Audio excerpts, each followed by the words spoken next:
धन के साथ धर्म की ओर सुख की खोज।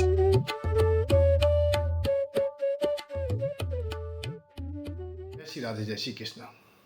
आज पुनः हम सुख की खोज में चलते हैं, क्योंकि हर प्राणी का यही कर्तव्य है कि मैं सुखी हो जाऊं, और सुख के लिए वो निरंतर प्रयत्न करता है। बचपन से लेकर के जवानी, जवानी से लेकर वृद्धावस्था तक ऐसी कोई अवस्था जीवन में नहीं देखता है जहां सुख नहीं चाहता हो। और मानव तो इतना चातुर है कि वो जीवन छोड़ने के बाद भी मैं सुखी रहूं, ये भी कामना करता है कि जीवन ना रहेगा तब भी मैं सुखी रहूं। ये नहीं कि हम जीवन में हैं, आज जीवन है हमारे पास में, तब हम सुखी रहें। सुखी हम तब भी रहें जब हमारे पास जीवन ना रहे।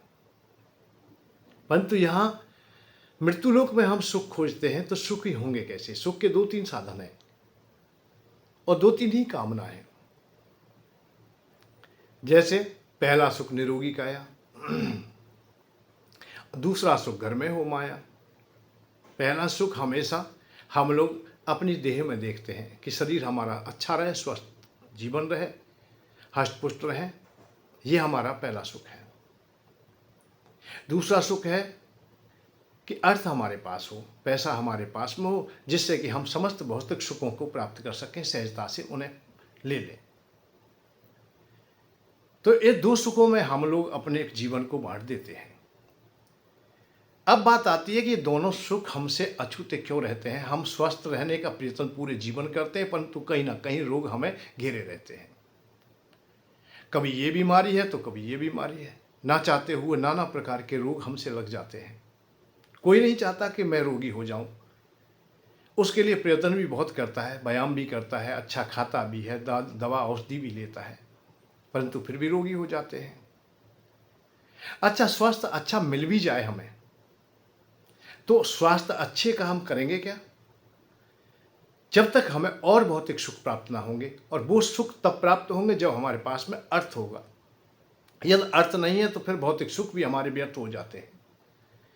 क्योंकि स्वास्थ्य तो तुम्हारा ठीक है, शरीर में बल भी है, परंतु जब भौतिक किसी वस्तु प्राणी की आवश्यकता होगी तो अर्थ की आवश्यकताएं होगी। और अर्थ प्राप्त करने के लिए फिर जब प्रयत्न करेंगे तो फिर मजदूरी करनी पड़ेगी, फिर तो मेहनत करनी पड़ेगी, क्योंकि अर्थ बगैर मेहनत के, बगैर कर्म किए प्राप्त नहीं होता है। तो ये दो चीजें बड़ी गहराई से समझनी चाहिए कि हमें ये दोनों प्राप्त कैसे हो। देखिए, आपने प्रयत्न किया, स्वास्थ्य अच्छा रहे, बढ़िया खाया है, व्यायाम भी किया है, औषधि भी कभी कभी हम ले लेते हैं, परंतु फिर भी हम अच्छी प्रकार से पूर्ण स्वस्थ नहीं रह पाते। तो इसके लिए हमने कहीं ना कहीं कोई ना कोई मार्ग तो छोड़ दिया है, कोई ना कोई रास्ता से हम भटक गए हैं। जहां से हमें पूर्ण सुख मिलता, हो सकता है कि वो रास्ते हमसे कोसों दूर चले गए हों। क्योंकि त्रिगुणमयी माया में दो तीन हिस्सा ही होते हैं कि भौतिकता में हम लोग भौतिक प्रयत्न करने से हम लोग सुखी रह सके, तो साथ साथ में ऐसा भी नहीं है कि ये दुनिया जो चल रही है वो त्रिगुणमयी माया अर्थात परमात्मा के द्वारा चलती है। परमात्मा ने हर संसारिक सुख के लिए कोई ना कोई देवता नियुक्त किया हुआ है। तो स्वास्थ्य के देवता भी हैं। विषय आता है कि जब तक हम स्वास्थ्य के देवता से नहीं जुड़ेंगे तो पूर्ण रूपेण चहुं ओर से हम लोग पूर्ण स्वस्थ नहीं हो सकते। हमने प्रयत्न किया है, ठीक है, हमने अपना व्यायाम किया है, अच्छा खाया है, औषधि भी ली है, ये हमारा यहाँ भौतिक क्रिया है, परंतु हमें भौतिक से पारलौकिक की ओर भी जाना होता है, आध्यात्मिक क्षेत्र में भी जाना होता है। देवता लोगों की जब तक हमें सहायता ना मिलेगी तब तक हम पूर्ण सुखी ना रह सकेंगे, अर्थात पूर्ण स्वस्थ ना हो सकेंगे। इसलिए हमें स्वस्थ के देवता, स्वास्थ्य के देवता, धन्वंतरी भगवान को निश्चित रूप से, औषधियों की जो देवता हैं उनको याद करना चाहिए, जिससे कि हम रोग से निवृत्त हो सके, कोई रोगी हमारे पास ना आए, निरोगी रहे। निरोगी होना ही हमारे स्वास्थ्य को दर्शाता है। रोग नहीं है तो स्वास्थ्य तुम्हारा अच्छा है। सीता माता ने हनुमान जी के लिए जब वरदान दिया तो यही कह के दिया कि तू सदैव निरोगी रहे, अजर अमर गुण निधि सुत हो। अजर का भाव है यही है कि तू जरा अवस्था को प्राप्त ना हो, तुझे कोई रोग शोक ना व्यापे। जब रोगी होकर के हम अमर हुए तो बेकार है। तो इसलिए हम जर्जर अवस्था को प्राप्त ना हो, हमारे शरीर में कोई ऐसा रोग ना लगे। तो औषधियों के देवता को हम लोग नहीं समझते, ना जानते, ना उनकी उपासना करते, ना पूजा करते हैं। इसलिए औषधि लेते हुए भी, प्रयत्न करते हुए भी हम लोग रोग से ग्रस्त हो जाते हैं। तो हमें देवताओं की पूजा को स्वीकार करना चाहिए। आज जो हम देखते हैं कि यही अभाव है कि औषधियों के देवता या हम देवताओं की पूजा को छोड़ करके हम ब्रह्म ज्ञान की ओर चले गए, हम वैराग्य की ओर चले गए, हम मोक्ष की ओर चले गए।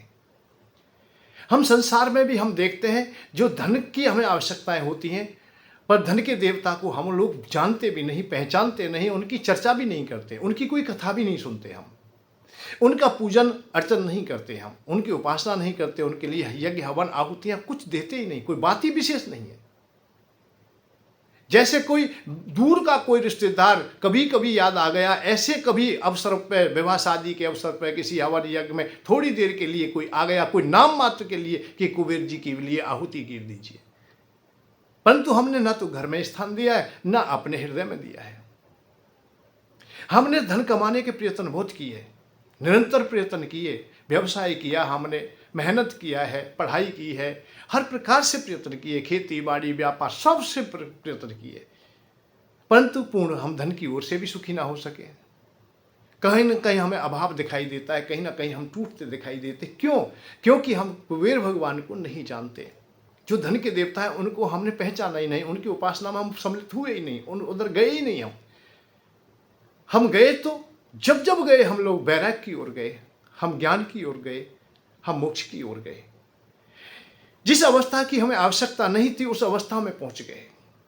हमें चाह थी, इच्छा थी कि संसार की सुख मिले, हमें भौतिक सुख मिले, हम वैराग्य की ओर चले गए।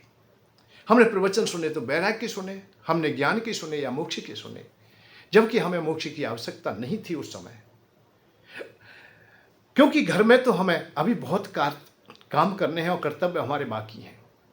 पुत्री की विवाह भी करना है, माता पिता है उनकी सेवा करनी है, घर गृहस्थी में भी रहना है, नगर में भी हमें रहना है, समाज में हमें रहना है, उनके बीच में हम रहते हैं। तो निर्धनता पाकर के हम कैसे रह सकेंगे? ऋणी होकर के हम कैसे रह सकेंगे? और सबसे बड़ा दुनिया में कोई कष्ट होता है तो वो ऋणी होना होता है। यक्ष ने धर्मराज महाराज से पूछा था कि दुनिया में सबसे दुखी कौन है? युधिष्ठिर महाराज ने सहजता से कह दिया कि जो ऋणी ना हो वही सुखी है। दुखी कौन है? कि जो ऋणी हो। अब कर्जा भी तुम्हारे ऊपर है, ऋण भी तुम्हारे ऊपर है। अब आती है वही चक्र, फिर घूम जाता है। यदि तुम ऋणी हो तो मन बुद्धि चित्त तुम्हारा बेचैन रहेगा, फिर बेचैनी है तो शरीर में भी बेचैनी आ जाएगी, अर्थात आपका स्वास्थ्य भी ठीक ना रहेगा, आप बीमार हो जाओगे। और स्वास्थ्य की हानि तो हो ही रही है, अर्थ की भी होगी, समय की भी होगी। समाज में रहते हुए हर प्रकार की स्थितियां तुम्हारी विपरीत हो जाएगी। तो एक है साधे सब सधे, कुछ तो सधे, और सधने के लिए सबसे पहले महत्वपूर्ण यही है कि हम अर्थ से टूटे नहीं। हम आज औषधि और इलाज भी कराते हैं, कहीं बड़े हॉस्पिटल में जाते हैं तो वहां भी अब पैसा चाहिए, और पैसा तुम्हारे पास नहीं है तो इलाज के लिए नहीं जा पाओगे। खैरात में इलाज सही प्रकार से होता नहीं, चाहे सरकार कितना भी प्रयत्न करे, परंतु तुम्हारे पास अर्थ होना चाहिए। और अर्थ पुष्ट तब होता है जब कुबेर भगवान की कृपा हो, अर्थात धन के जो देवता हैं, धन के मालिक हैं, धनाध्यक्ष हैं, उनके द्वारा आपको धन पुष्ट प्राप्त होगा, अर्थात पुष्ट होगा। धन सृष्टि की जननी लक्ष्मी, वितरण आप सदा करते। ये कुबेर भगवान के लिए स्पष्ट कहा गया है कि धन और सृष्टि की जननी अर्थात जो उत्पन्न किया है वो कौन है? लक्ष्मी माँ है। पर वितरण आप सदा करते, कुबेर भगवान ही वितरण करने वाले हैं, देने वाले कुबेर भगवान हैं। पर कुबेर भगवान को हमने कभी समझा ही नहीं। हम लक्ष्मी माँ की ओर दौड़ते हैं, कभी नारायण भगवान की ओर दौड़ते हैं, और हमें आश्चर्य तो उस समय होता है कि हम वैराग्य की ओर दौड़ते हैं धन पाने की खोज में। बहुत संत महात्मा वक्ता प्रवक्ता तुम्हें प्रवचन सुनाएंगे, ज्ञान की बातें सुनाएंगे, त्याग की परिभाषाएं बताएंगे, उपवास की परिभाषाएं बताएंगे, और सबसे बड़ा आश्चर्य तो तब होता है जो भूखा बैठा है उसे उपवास बताया जाता है। जिसे धन की आवश्यकता है उसे त्याग की परिभाषाएं बताई जाती हैं, उसे वैराग्य की परिभाषाएं बताई जाती हैं। जो ऋणी होकर के बैठा है, जिससे अर्थ चाहिए, उसे व्यर्थ की बातें बहुत बताई जाती हैं जो उसके काम में नहीं आती। क्योंकि हमें आध्यात्मिक क्षेत्र को अच्छी प्रकार से समझे भी नहीं। समझने की क्रिया केवल एक ही है कि मुझे क्या चाहिए उसे मैं परोस देता हूं। लोगों ने समझ लिया है कि वैराग्य की बात बता करके, दान की चर्चा विशेष करके आप लोग धन पा सकते हो। तो फिर उन्हें सच्चाई बताने की आवश्यकता क्या है? आप लोग भी वो बात स्वीकार कर चुके हो कि जो वक्ता प्रवक्ता कहते हैं वो बहुत अच्छी बात है। हम गृहस्थी वालों को ब्रह्मचर्य की बात बताई जाती है, हमें त्याग की परिभाषाएं बताई जाती हैं, जबकि शास्त्रों में तो स्पष्ट है। यदि हम लोग नीति शास्त्र में भी जाते हैं तो वहां भी कई बातें ऐसी मिलती हैं, कई पंक्तियां ऐसी है कि जो शासक करता है वो किसी भी अवस्था में त्यागी नहीं होना चाहिए। राजा है, राजा का भाव आप घर गृहस्थी से भी लगा सकते हो। तुम अपने घर को चला रहे हो, आप राजा हो, आप पे जिम्मेदारियां हैं घर को चलाने की, पत्नी के पालन की है, बच्चों के पालन की है, माता पिता के पालन की, सबके पालन की तुम पे जिम्मेदारियां हैं, तुम राजा हो।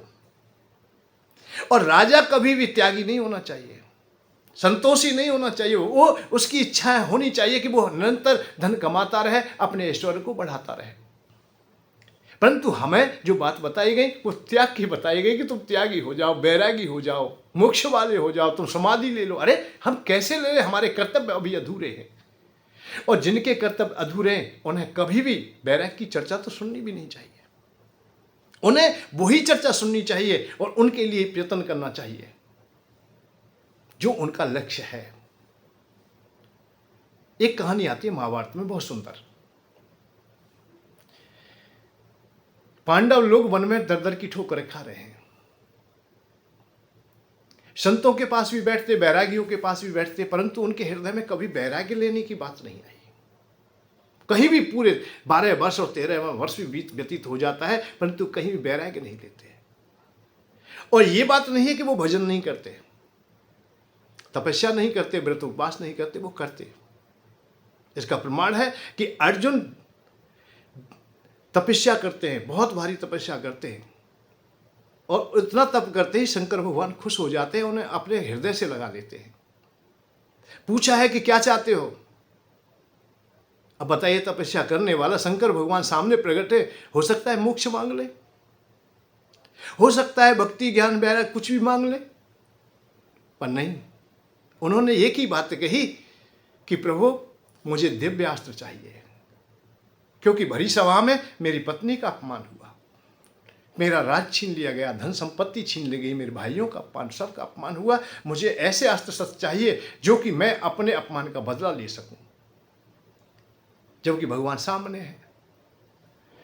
उन्होंने रास्ता बताया कि आप इंद्र की उपासना करें और इंद्र ही तुम्हें दिव्य अस्त्र देंगे, और समय पर मैं भी अपने जो विशेष शस्त्र हैं वो दे दूंगा।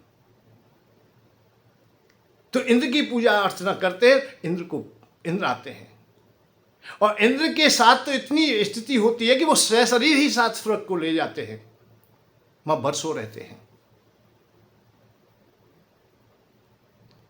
समस्त भोग भी उन्हें प्राप्त हो गए थे।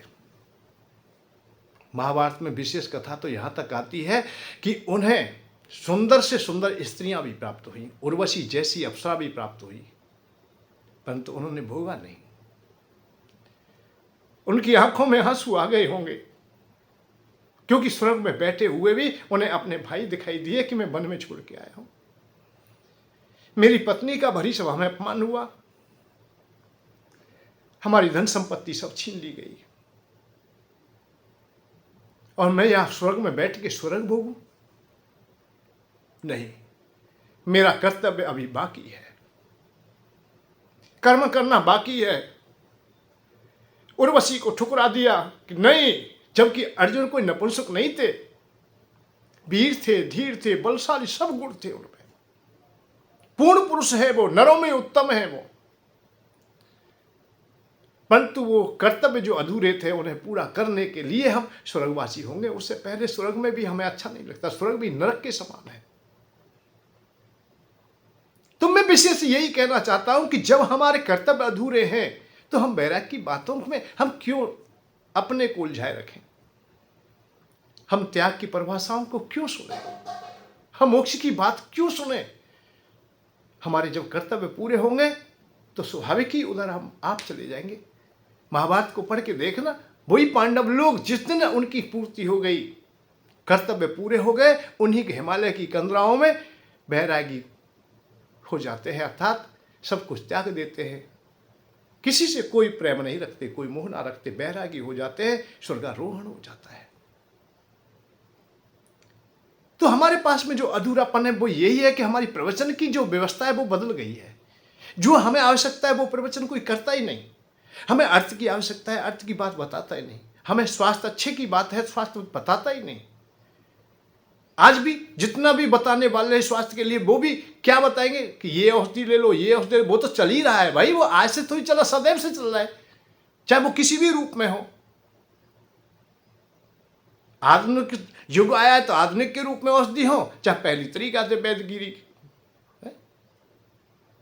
जैसी भी अवस्थाएं रही हैं वो तो चल ही रही हैं। परंतु ये नहीं कोई बताता कि औषधि के साथ में, अरे निरोगता के देवता है जो धन्वंतरी भगवान की भी उपासना कीजिए, अश्विनी कुमारों की उपासना कीजिए, तुम अच्छे अस्वस्थ रहेंगे। कुबेर भगवान की आप लोग उपासना करते हो तो धन तुम्हें मिल जाएगा। युधिष्ठिर महाराज को जब धन की आवश्यकता हुई तो उन्हीं से इशारा हुआ, जबकि कृष्ण भगवान तो वह थे, और कृष्ण भगवान ने स्वयं ने कहा कि तुम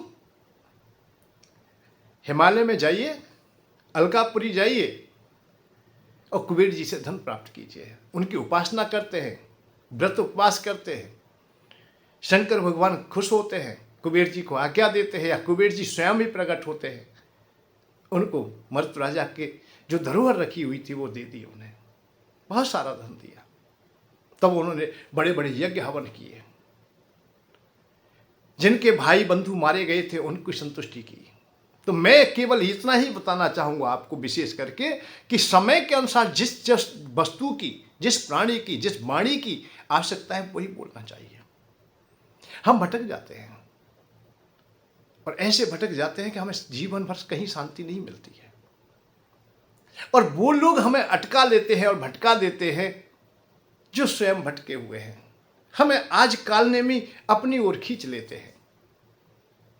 अरबों खरबों की संपत्ति पाने के बाद भी, इकट्ठा करने के बाद भी वो हमें बैराग की ओर ढकेलते ही रहते हैं, तुम्हें ज्ञान की बात बताते ही रहते हैं। हजारों लोग प्रवचन सुन रहे हैं, प्रवक्ता प्रवचन सुना रहा है, बैराग की बात बड़ी गहराई से बताई जाती है, त्याग की परिभाषाएं समझाई जाती हैं, दान पुण्य की बात समझाई जाती है, और कहीं जब ठिकाना नहीं मिलता तो भयभीत भी किया जाता है कि तुम नरक में गिर जाओगे, तुम्हारा जीवन यहां भी दुख में रहेगा। परंतु एक रास्ता बता देते हैं कि यहां आप सुखी हो या ना हो, परंतु परलोक में मैं तुम्हें सुखी कर दूंगा, आप दान कीजिए। वो बैरागी दान इकट्ठा करते करते करते करते इतना कर लेता है कि एक तीर्थ की बात नहीं, जितने भी तीर्थ भारत में सब में अपने आश्रम बनाना चाहता है वो बनाते हैं। हरिद्वार में भी आश्रम है, काशी जी में भी है, अयोध्या में भी है, मथुरा में भी है, जहां भी देखते हैं वहां सब जगह है। और कहीं ना हो तो फिर वह उस गांव में भी होता है जिससे उसकी जन्मभूमि थी। और वो हमेशा भक्ति की बात बताता रहा, ज्ञान की बात बताता रहा, वैराग्य की बात बता रहा, त्याग की बात बताता था। परंतु भाई तूने धन क्यों समेटा, तूने इतने संकट क्यों अपने सर पर लिए? इससे यही सिद्ध होता है कि वो कालनेमी जैसा था। जितनी हमें आवश्यकता थी हमसे अधिक आवश्यकता उसे धन की है, और फिर भी हमें त्याग की भाषाएं बताई गई। अरे सुखी होना है तुम्हें तो सत्य को जानिए, सही रास्ते को जानिए, सही सबको समझिए। अर्थ की आवश्यकता है तो अर्थ के देवता, स्वास्थ्य की आवश्यकता है स्वास्थ्य के देवता। जिन जन की जो जो वस्तु प्राणी तुम्हें चाहिए, जैसा समय के अनुसार, ये हमें शास्त्रों से मिलता है। शास्त्र पुराण हमें बताते हैं, महाभारत में बताते हैं। अर्जुन के साथ भगवान कृष्ण है, परंतु जब युद्ध प्रारंभ होने वाला है तो दुर्गा मां की शक्ति की पूजा कराई गई।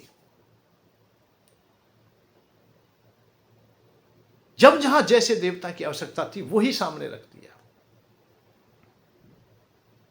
उनकी पूजा कर दीजिए। पर हमें अंत में चलते चलते हमें तो सब लोग बहराग की बात बताते और कुछ बताते नहीं। बड़े बड़े प्रवचनकर्ता देखे, वक्ता देखे, तो कुबेर भगवान के सत्र में, और ये व्यवस्था वर्षों से हमारे आश्रम में चलती है, आप इसमें सहभागी होइए, आपको भी वो रास्ता मिलेगा। विशेष तो मैं नहीं कहता कुछ भी, क्योंकि इस दुनिया में कुछ ना कुछ तो हमेशा सम्मिलित होता है। आपको भी कुछ ना कुछ देना होगा। जब सबने लिया है तो मैं भी लूंगा।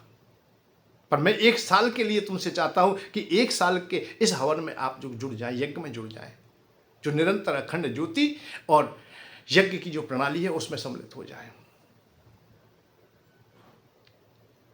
शुल्क देंगे आप निश्चित, क्योंकि शुल्क के बगैर ना तो यज्ञ चलेगा और ना ज्योति चलेगी, कोई चीज चलेगी नहीं। वो कितना होगा? वो 1.25 किलो घी, 1.25 किलो सामग्री, पूजा का सामान, 50-100 रुपये आचार्य दक्षिणा, केवल इतना आप लोग दीजिए, आपको कुबेर भगवान की उपासना होती है। और उसका प्रतिफल जब जो प्राप्त होगा उससे एक सिद्धि यंत्र करेंगे, वो तुम्हारे पास में निःशुल्क भेज देंगे। एक कुबेर भगवान की तस्वीर होगी, उनके लिए भी आप स्थान देंगे। और जो काम कर रहे हो वो उसे निरंतर करते रहिए। कर्म आप करोगे, हमारा आप साथ देंगे, हम आपका साथ देंगे, कुबेर भगवान हमारा आपका सबका साथ देंगे। देखो कैसा ना आनंद आता है। धन तुम्हारा पुष्ट होगा, निरोगता घर में रहेगी, कोई एकाएक बीमार ना होगा, ऐसे रोग ना होंगे, व्यर्थ में धन व्यय नहीं होगा, सब कुछ ठीक होगा। बहुत सस्ता, बहुत सहज, 10-5 रुपए की पूजा है केवल। आज की अवस्था में, आज की इस अर्थ युग में आपको कहीं भी ऐसा साधन ना मिलेगा कि 10 रुपये में तुम्हारी कोई पूजा कर दे। 10 रुपये में आज भिखारी खुश नहीं होता है, दरवाजे पे आ जाए 10 रुपये में वो खुश नहीं होता है। 10 रुपये में आप लोग यज्ञ कर सकते हो। कुबेर भगवान की फोटो, तस्वीर, यंत्र तुम्हें घर पे बैठे मिलेंगे। साल में एक बार आप नजदीक हैं और समय हो और आप अपने घर से पुष्ट हो जाते हो तो आप आश्रम भी आ सकते हो। तो जब तक आप लोग देवताओं की उपासना से, उन क्रियाओं से ना जुड़ेंगे, तब तक तुम्हारे घर में संतुष्टि नहीं होगी। मैं केवल यही इशारा करना चाहता हूँ। बहुत सुनी है त्याग की परिभाषाएं, ज्ञान की परिभाषाएं, वैराग्य की परिभाषाएं, लाचारी और मजबूरी की जब सुनोगे तो हृदय टूट जाता है, आंखों में आंसू आ जाते हैं। निर्धन व्यक्ति कितना दुखी होता है, धन छिनने के बाद में क्या अवस्था होती है। युधिष्ठिर महाराज से पूछिए, जब धन नहीं रहा था तो बीच सभा में अपमान हुआ उनका, उनकी पत्नी का। जंगल में रहने के लिए चले गए तो वहां भी उनके पीछे उनकी पत्नी का फिर भी अपमान किया गया जयद्रथ के द्वारा। दूसरों के जहां टहल करने के लिए रह गए, अतः कैसे भी जीव का चल जाए, विराट नगर में रहे तो वहां कीचक के द्वारा भी द्रौपदी का अपमान हुआ। निर्धन व्यक्ति की तो स्त्री भी सुरक्षित नहीं रहती। राजा हरिश्चंद्र अपनी पत्नी को चौराहे पर बेच देते हैं। धन की और अर्थ की जो पीड़ा, बहुत भारी पीड़ा होती है। जब धन नहीं होता अपने पास, जिन बच्चों को हमें अच्छा खिलाना चाहिए, अच्छे पहनने को वस्त्र देने चाहिए, अच्छी शिक्षा दिलानी चाहिए, उन्हें लाचारी में हम टहल पे लगा देते हैं। जो कुछ बनना चाहते थे, ये नहीं कह रहा हूं कि वे बच्चे बुद्धिहीन थे, नहीं, उन्हें शिक्षा अच्छी मिलती तो वो भी बहुत सब कुछ हो सकते थे। परंतु धन के अभाव में हम बहुत कुछ खो देते हैं। हम हीरो को भी हम लोस्ट की भांति त्याग देते हैं या व्यर्थ कर देते हैं। इसलिए अर्थ को बुरा कभी ना कहें। अर्थ त्यागने की बात नहीं है। दान करना अलग विषय है, दूसरे की सहायता करना अलग विषय है, और जो भोजन कर चुका है उसे भोजन देना अलग विषय है। हमेशा ध्यान रखिए इस बात का। जो बड़ी बड़ी अटालकाओं में बैठा है उसके लिए मकान बनाने से क्या फायदा भाई। सागर में जितनी भी बरसात होती है उसका कोई औसत तो नहीं होता। मरुस्थल में यदि बरसात होती है तो बड़ी सराहना की जाती है। भूखे को भोजन दें, अच्छी बात है। निर्धन को धन दें, अच्छी बात है। वस्त्रहीन को वस्त्र दें, अच्छी बात है। पर आपकी बुद्धिमत्ता को हम बहुत दाद देते हैं। जिन गुरुओं के, जिन संतों के, जिन महात्माओं के, जिन कालनेमियों के आश्रम बड़े बड़े बने पड़े, बहुत बहुत बड़े पड़े, उन्हें भी तुम लाखों रुपए दे देते हो। उन्हें देने में ही लगे हुए हो। भाई तुम बैरागी कब लोगे, ये कोई नहीं पूछने वाला। तुम मोक्ष कब पाओगे, ये कोई नहीं पूछने वाला। केवल चौका चूल्हे में लगे हुए हैं, बड़ी बड़ी अटालकाएं बनाने में लगे, बड़े बड़े होटल बनाने में लगे हुए हैं, फर्श साफ करने में लगे हुए हैं। और वो बहुत दुखी हैं, ये मत समझना। तुम्हें ऐसा लगता है कि वो सुखी, बहुत दुखी हैं, वो बहुत चिंतित हैं। क्योंकि ठहरने वाले आ जाते हैं तो उनसे शुल्क लिया जाता है। आ जाते हैं ज़्यादा तब भी दुखी होते, नहीं आता है तो दुखी होते हैं, और पैसा कोई देता है नहीं देता है तब भी दुखी होते हैं। वो बहुत चिंतित रहते हैं। वो पलकों की चादरों की सलवटें मिटाते ही रहते हैं कि अच्छा लगे मेरा आश्रम। वैसे आश्रम कह दिया जाता है, वो आश्रम होता नहीं। जहाँ रात्रि में ठहरने के लिए भी पैसा खर्च करना पड़ता हो, वो क्या आश्रम हो सकता है जो आश्रय किसी को ना दे सके। और उन्हीं को आश्रय नहीं मिलता है जिन्होंने वो बनाया है, जिनके पैसे से बना है। तो आज की जो त्याग की परिभाषा है वो कुछ विपरीत दिखाई देती है मुझे। क्यों मंदिर बनाए जाते हैं भाई अनेकों? मैं मंदिर विरोधी नहीं, पर अनेकों मंदिर बन रहे हैं। जिस तीर्थ में जाओगे वहां हजारों मंदिर हैं, परंतु ये कोई नहीं कहता है कि इस तीर्थ का, इस पावन भूमि का कोई ना कोई तो महत्व है। और जिसके द्वारा महत्व है उसी देवता को क्यों ना हम लोग सम्मान दें, आदर दें। जिनके द्वारा हम पुष्ट हो रहे हैं उनका सम्मान करें। वृंदावन में बिहारी जी का ही सम्मान क्यों ना करें? हम अलग मंदिर क्यों बनाएं? हम क्यों व्यर्थ में पैसा खर्च करें? परंतु नहीं, हमें चंदा करना है, अपने को भी चंदा की भांति चमकाना है। बिहारी जी का जो सम्मान नहीं करते, उन्हें वही समझ लीजिए जो समझना चाहते हो। वृंदावन रहना अच्छी बात है, पर वृंदावन में रह के मंदिर बनाना अच्छी बात नहीं। वृंदावन तो स्वयं में मंदिर है। हम गिरिराज जी में जाएं फिर वहां मंदिर की आवश्यकता क्या है? जो आने जाने वाले वो गिरिराज जी की पूजा के लिए जा रहे, अन्य किसी देवी देवता के लिए नहीं जा रहे। मेहंदीपुर जाते हैं तो वहां हनुमान जी की पूजा के लिए, बालाजी की पूजा के लिए जा रहे हैं। काशी जा रहे हैं तो शंकर भगवान की उपासना के लिए जा रहे हैं, अन्य देवता की नहीं। अनेकों मंदिरों की आवश्यकता क्या? क्यों? वो भी व्यक्तिगत मंदिर। ये मेरे ठाकुर जी हैं, ये मेरे हैं।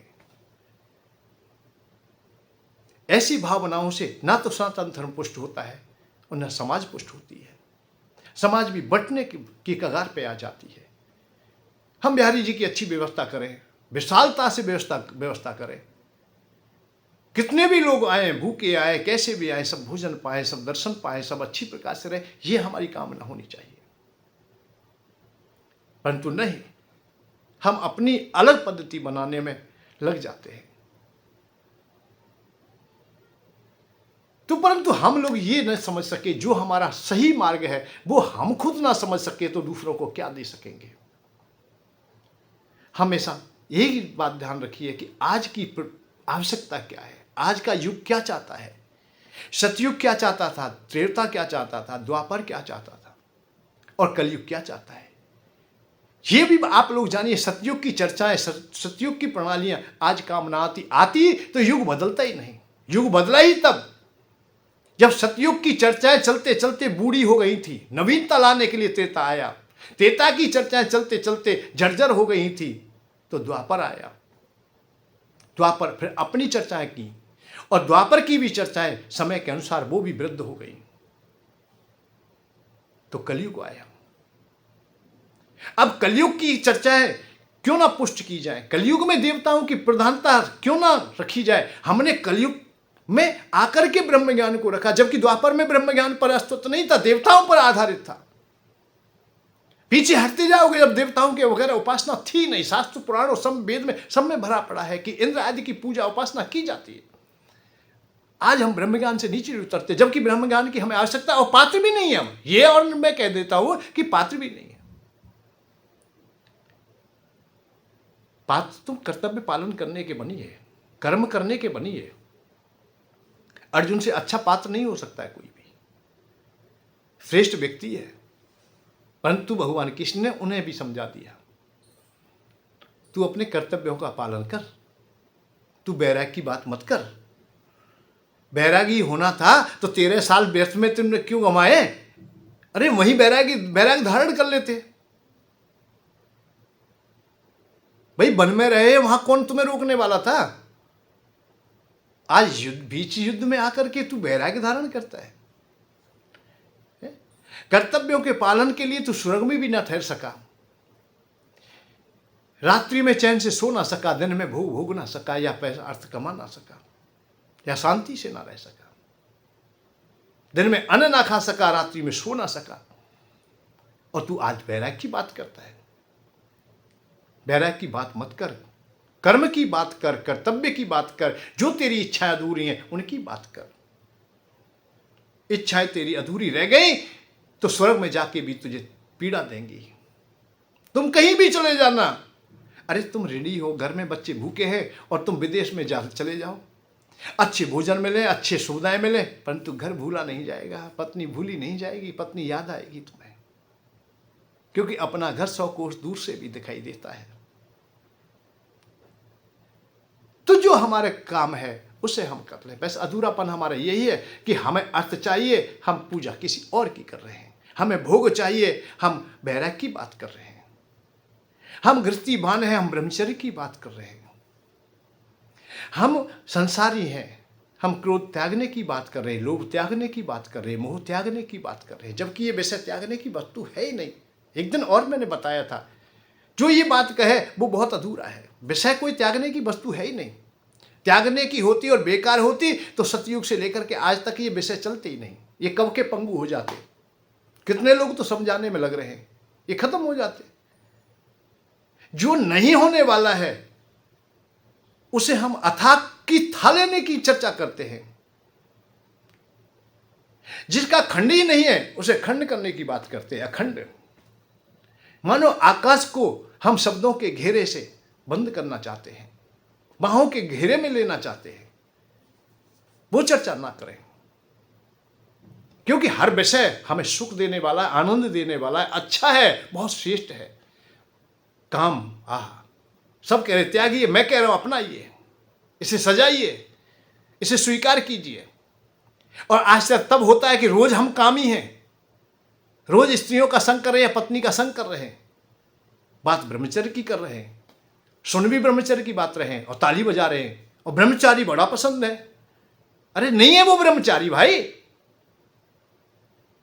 ब्रह्मचारी होता तो ब्रह्मचर्य की बात करता ही नहीं, त्यागी होता तो लोग त्याग की बात करता ही नहीं।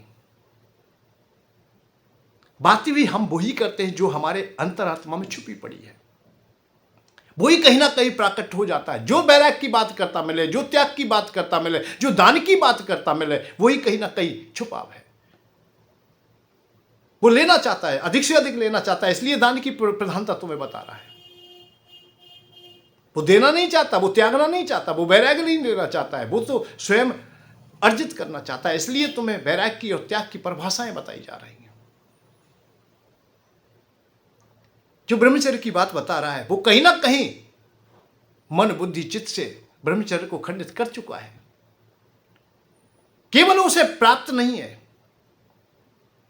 इसलिए वो दुखी है, परेशान है।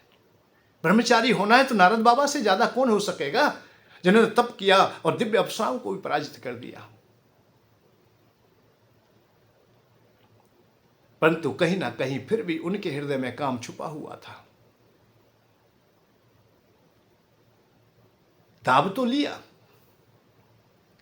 हठ योग के द्वारा आप लोग सामने दिखा तो देंगे कि हम ब्रह्मचारी हैं, हम त्यागी हैं, हम बैरागी हैं, परंतु यदि भीतर रह गया है तो वो किसी ना किसी दिन तो फूट ही जाएगा। रामायण पढ़ेंगे आप लोग, देवर्षि नारद का काम जागृत हो गया, खड़ा हो गया, इतना बलशाली हो गया जिसकी कोई सीमा नहीं। पिता ने समझाया कि बेटा ऐसा नहीं करते, भाई नहीं क्यों नहीं, मैंने काम को जीता है, मैं किसी को क्यों नहीं बताऊं, सबको बता रहे, ढिंडोरी पीट रहे थे, पिता को भी बताया, शंकर भगवान को बताया, विष्णु भगवान को जाके बता दिया और सबने कहा कि भैया अब मत बताना, ये प्रचार की बात नहीं है, अरे ये घर की बातें, ये कोई बात थोड़ी बताने की बातें। खूब समझाया पर नहीं माने।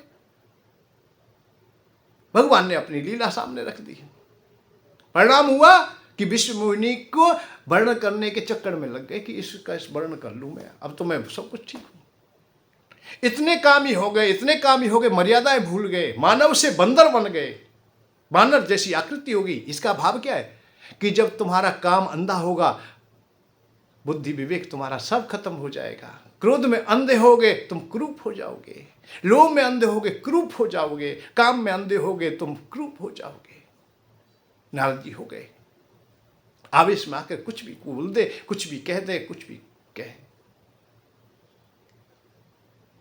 तो बात इस बात की है कि जब हम लोग हैं नहीं, पात्र नहीं है हमारा कहीं ना कहीं, तो आज की स्थिति में तो मैं एक बात और कह दूं, वह है तो कड़वी भैया, और सत्य होगी या ना होगी ये भी मैं नहीं कह सकता, पर मैं अपना अनुभव कहता हूं।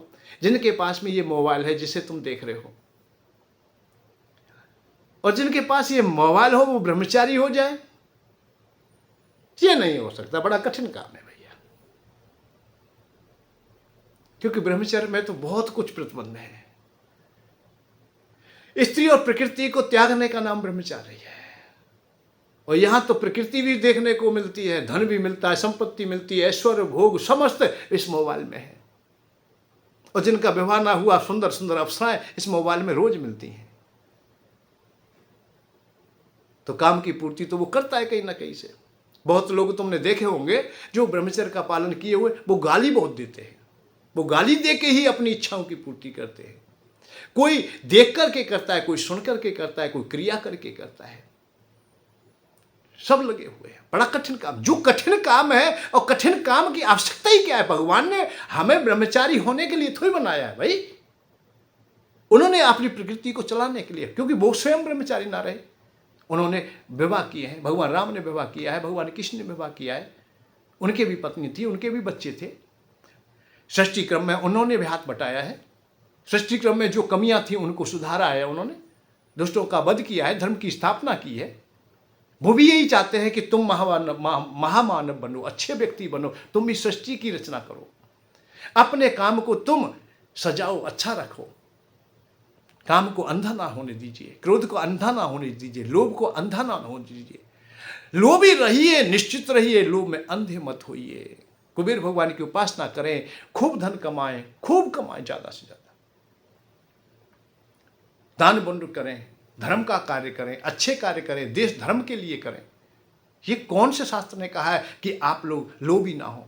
मैं कहता हूं कि लोभी हो, सब शास्त्रों ने कहा है लोभी होने के, कामी होने के लिए सब शास्त्रों ने कहा है, क्रोधी होने के लिए सब शास्त्रों ने कहा है। प्रतिबंध लगाया है, उसकी ओर कभी हमने ध्यान दिया ही नहीं। प्रतिबंध है काम में अंधे ना हो, लोभ में अंधे ना हो, क्रोध में अंधे ना हो, विषयों में अंधे ना हो, जहां विवेक तुम्हारा खो जाए, विवेकहीनता आ जाए, वो काम ना हो। विवेक तुम्हारा बना रहे तो भगवान राम भी कामी हैं, वो भी सीता जी से विवाह करते, सीता जी को देख करके हृदय में भी काम उत्पन्न होता है। तो काम तो वहां भी था, भगवान कृष्ण के पास भी काम है, सुंदर सुंदर स्त्रियों का वर्णन भी किया है उन्होंने, परंतु काम उनका विवेक में है, अंधा काम नहीं है, आज का तरह बेहुदा काम नहीं है उनका। तो तुम्हारे पास काम हो, अच्छा हो, ये ऋषियों की ही संतान है, सब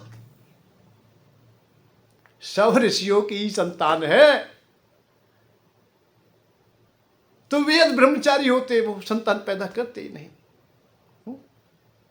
ब्रह्मा बाबा भी तो ऋषि हैं, उनसे ही सृष्टि की रचना है।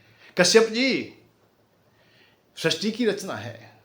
जितने भी संत रूप ऋषि आज दिखाई देते, गृहस्थीवान थे वो, उनकी सुंदर पत्नियां थी, उनके बच्चे थे, उनसे ही वंश परंपराएं हमारी प्रारंभ हुई हैं।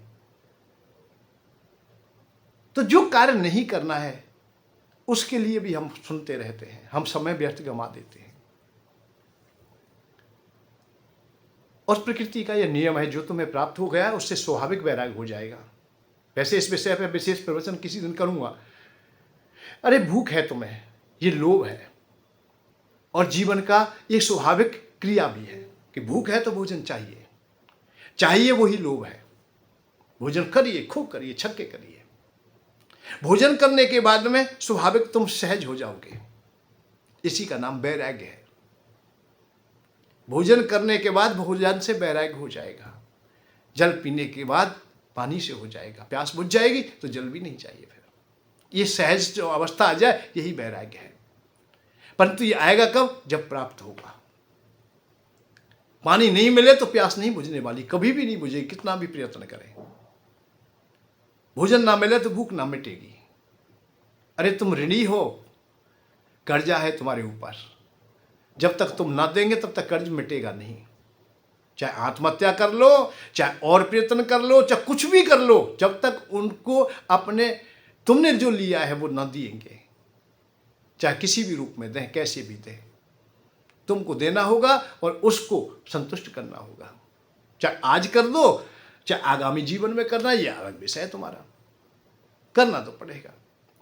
और मैं पुनः कहता हूं, यदि तुम ऋणी हो तो कुबेर भगवान से जुड़ जाइए। कुबेर भगवान धन के मालिक है, धनाध्यक्ष हैं। उनकी पूजा उपासना में आप सम्मिलित हो जाइए। एक साल के लिए सम्मिलित हो जाइए। 1.25 किलो घी, 1.25 किलो सामग्री, पूजा का सामान दीजिए। बहुत सस्ता है, सहज है। इसका जो प्रतिफल प्राप्त होगा उसके हम सिद्ध यंत्र आपके पास भेज देंगे। वो भी कोई और शुल्क नहीं देना है, अलग से नहीं देना है कुछ भी। ये पुनः कह रहा हूं, अलग से कुछ नहीं देना है, सालों नहीं देना है। बस आप लोग अपनी आस्था को बनाए रखिए। ठगा ठगी बहुत हो गई, कुछ अब काम की भी चर्चाएं हो जाएं, यही मैं चाहता हूं। जय श्री राधे, जय श्री कृष्णा। धन के साथ धर्म की ओर, सुख की खोज।